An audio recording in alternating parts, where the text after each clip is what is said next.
Helping your child to build resilience and develop a thick skin is one of the most important tools that you can give them.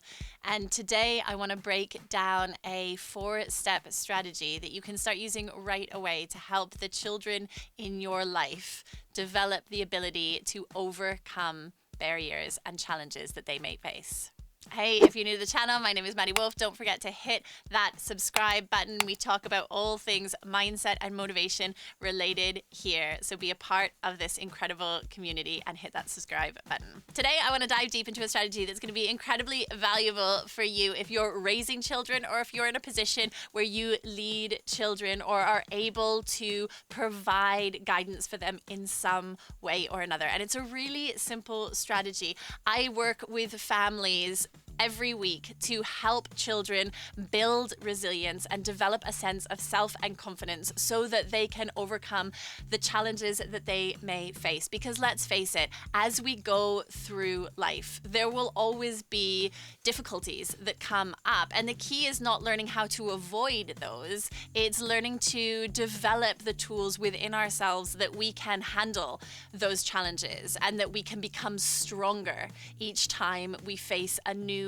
problem, difficulty, challenge, or obstacle as we go to pursue our goals. And being able to allow children to dream big and be courageous and be bold, and knowing that they are able to go forward and have the resilience to overcome the things that may stand in their way is, as I said, one of the most important things that we can give the children in our lives. So let's dive into this really important strategy. And by the way, if you want to know a little bit more about the one-to-one work that I do check out the link in the description box below, which will guide you towards some of the work that I do in this area.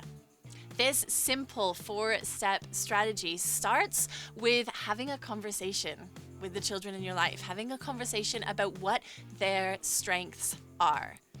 I'm amazed by how hard this conversation can be if it's not brought in on a regular basis. So I encourage people to have this conversation weekly, if not daily, for the first little while.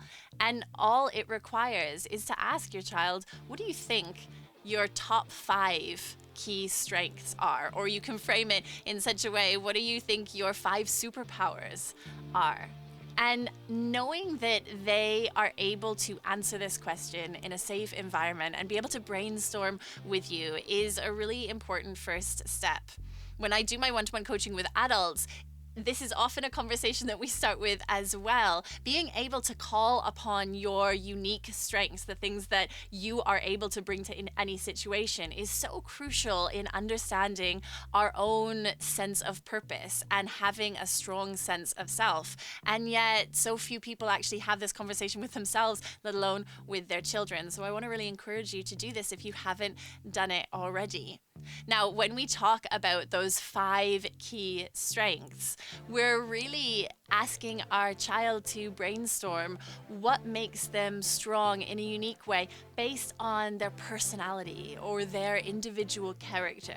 So I do try to avoid connecting strengths with achievements, because achievements can be fleeting. And if we don't achieve, we don't want to link that to a sense of failure or like we no longer have that strength. So the kinds of strengths that may come up are being caring or being kind or being funny, bringing humor to a situation, being considerate of others, reaching out and trying to make friends, or being comforting to those in need.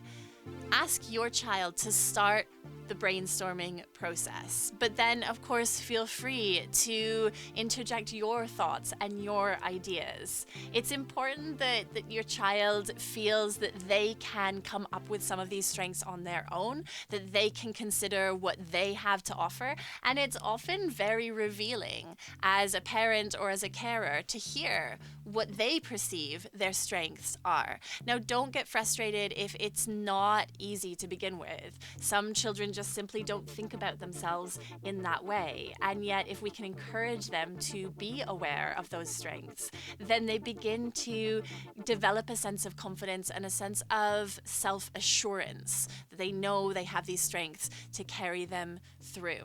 So begin this dialogue, and as I say, try and come up with 5 key strengths. And that might be a collaboration. So maybe your child is able to think of 1 or 2, and you're able to think of another few to supplement that. But land on 5 and write them down. And then reflect on them regularly. When I'm working with people, I often, at the beginning of this process, encourage them to reflect on them daily and to look at when those strengths have come into play in each and every day. And this can be challenging at first if you haven't thought about it in this way, but where, for example, did your child's sense of kindness come up today? And brainstorm with your child so that you can think of an occurrence throughout the day where that kindness shone through. And the more you do this, the easier it will get. But remember, this should be a collaborative experience, that you should both be feeding into this, and it shouldn't feel like homework, like there's a right or wrong answer. It should be a fun journey through this experience. So that's the first step in this amazingly powerful strategy in developing your child's resilience and boosting their confidence, giving them the ability to have that thick skin to get through the challenges. The next step is to encourage a growth mindset. Now, if you're new to the principle of a growth mindset, do check out my free resources below, specifically the 5-day life changer, which takes a deep dive into a lot of things to do with purpose and core values and understanding your own growth mindset. The concept of growth mindset is based on the work of Carol Dweck. And it really just boils down to understanding that you are constantly improving and growing, and that what you have now in terms of your skill set and your IQ, your intelligence, your emotional intelligence is on a trajectory. So it is not fixed. When we have a fixed mindset, it means that we believe that the skills or the knowledge that we have now, that's it. That's as far as we're going to go. And when we have a growth mindset, we believe that where we are now is just a starting point, and then we can progress to the next level, and then that becomes our new starting point, and we can continue to progress. And in our own lives, it's important to have that growth mindset, and it is absolutely vital to be encouraging that growth mindset in your children. And the easiest way to begin this process of developing a growth mindset is by using the word yet. And how this works is whenever you hear your child make a statement that is a limiting belief in some way, like I can't do this or I don't know how, is to offer the word yet. So your child says in frustration, throws down their homework, I can't do this. And you say yet. And then you encourage them to rewrite that sentence. I can't do this yet. And I encourage you to do this in your own life as well, because what that word does is it changes the meaning of the sentence, and it invites a journey to learn more, to be more, and to grow to the point at which you can do it. It stops it from being a final or a finite statement and turns it into a journey and a transformation to the point at which you can achieve that. The third step in this strategy, I hinted on a little bit already, but this is about tying your child's sense of self-worth to their qualities and not to their achievements. And this is more about how you reflect on their particular successes and how you relate to what they're telling you about their day. So that conversation you have at the end of each day, what did you do today? Be aware of how you're receiving what they're telling you, and to make sure that you're tying the accomplishments into things about who they are, not about what they've achieved. So fantastic and celebrate if they've done well on a test, but it's important to recognize, for example, the fact that they worked hard to study for that test, as opposed to just the achievement of doing well. Because when we reflect on their qualities, about what they have done to get to that achievement, those qualities remain constant. But there may be a time when your child works hard and actually they don't do so well on that test. In order for them to continue to have that level of resilience and to develop that thick skin, your child needs to know that they still did the working hard bits, that that's still something to be proud of, and that, okay, maybe they didn't do so well that time, and maybe there are things to learn about why the result wasn't what they wanted it to be.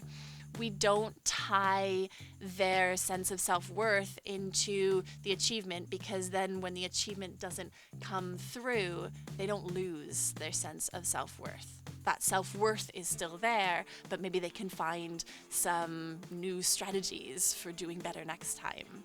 This is really key, but it comes down to how you relate to your child and what they accomplish, and also who they are and the kind of things that they're bringing in, which is why step 1 is really important, because as they become more and more aware of their strengths, you will reflect on them as well. And those strengths are the things that we want to be turning our focus to when we are celebrating our child openly to them, which is of course something that we want to be doing all the time to help them develop that confidence. The final step, step 4 in this strategy, is to show by example. And this means that you want to be developing resilience and a thick skin as you face the challenges in your life. We know that there will always be challenges. And if you can show that you're able to learn from each challenge, that you're able to push through and work ahead and keep going in the face of difficulties, then that is the most important tool for your child to gain access to, beyond anything we can say to them, because of course we know we lead by example.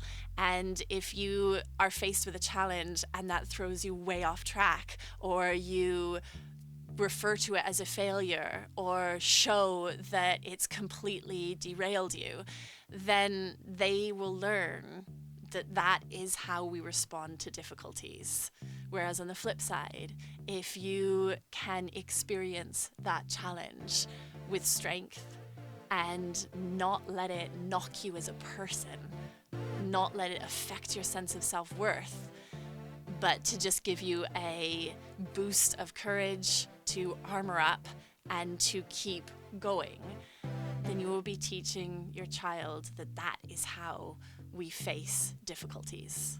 I've said it so many times already in this very short video that we know there will always be challenges in life. And as we go out and try more ambitious things, then those challenges will increase. And that's not something we should shy away from. It's about developing the tools in order to overcome those challenges. And if you're interested in developing your own sense of resilience, do make sure you check out the list of free resources that I've put in the description box below, because that is really where my work centers on, is helping you make sure that you have what you need in order to live your best life. I hope this has been useful for you today. Don't forget to hit that subscribe button and check out the list of free resources and all of the courses that I offer in the description box below. I'll see you again real soon.